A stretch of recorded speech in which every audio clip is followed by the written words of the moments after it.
Assalomu alaykum obunachilar, sizlar bilan men Zayner. Xush kelibsiz menga yangi video roligimga. Bugungi videoda biz Minecraft'ni Bedrock'da knopkalarni, mana bu yuradiganlarni qanday ayirishni, ko'rinmas qilishni o'rganamiz. Kanalga obuna bo'ling va videoga like bosing. Videoni oxirigacha ko'ramiz do'stlar. Qani ketdik. Play Marketga kiramiz.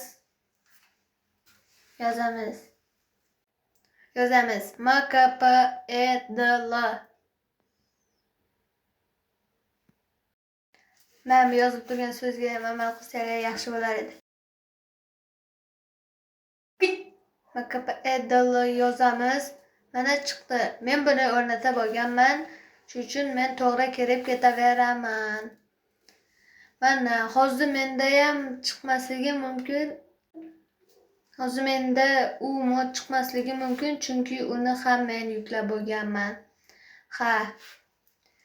Yozamiz poiskiga invisible buton deb.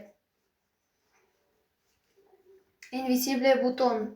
No buton deb ham yozsanglar ham bo'laveradi.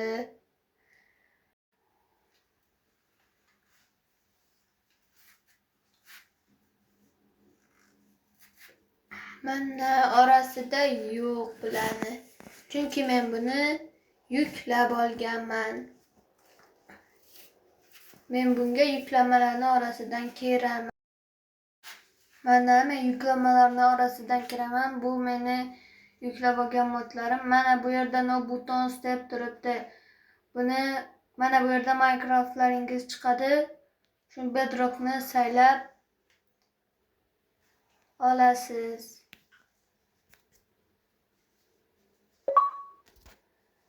Mana keldi mod. Shuni nastroykaga kirib qo'shib olamiz shu yerdan. Mana keldi shu mod. Bu yerdan men qo'shilgan, sizlar qo'shib olasizlar. Mana, xayr. Sizlar bilan men Zayner bo'lim. Video yoqqanmasa kanalga obuna bo'ling. Videoga like bosing. Aytmoqchi bo'lgan gaplarim shu edi. Sog' salomat bo'ling. Nuqta.